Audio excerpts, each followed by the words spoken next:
Hello and welcome to Retro Bikes Dublin. Today we have for sale a Honda CB400ss in this maroon with a couple of extras like the tank covers and so on.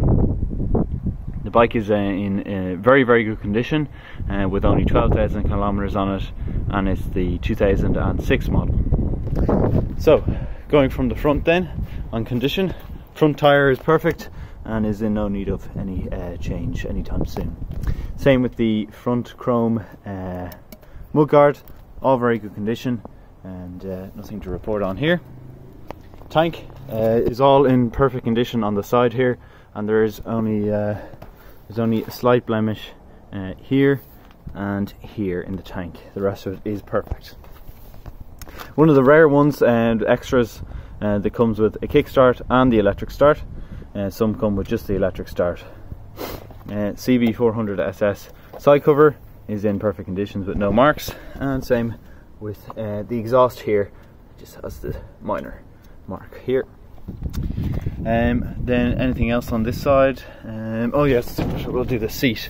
The seat is in perfect condition with no tears or rips or signs of wear anywhere on the bike itself. And then onto the rear mudguard, rear chrome mudguard, no real marks to report on here. 2006 bike, like I said. And then moving on to the left hand side of the bike, we again have a slight blemish here in the side cover on the CB400ss, and again then going on to the tank itself is absolutely perfect. As I said, only 12,000 kilometers on the clock, so extremely low mileage for this bike.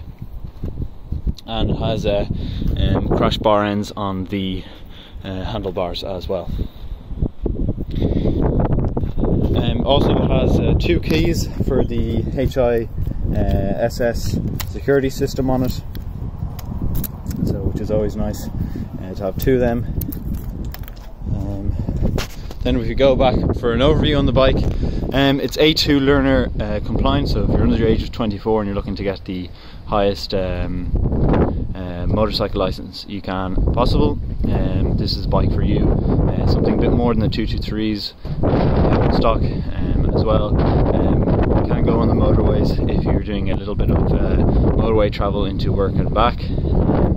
Perfect bike. Really like the styling as well of this one. Maroon with the kind of tank side tank ribs. Looks great with all the chrome too. If you're interested in this kind of bike, we'll be up for sale on our Facebook page and our page at Retro Bikes Dublin.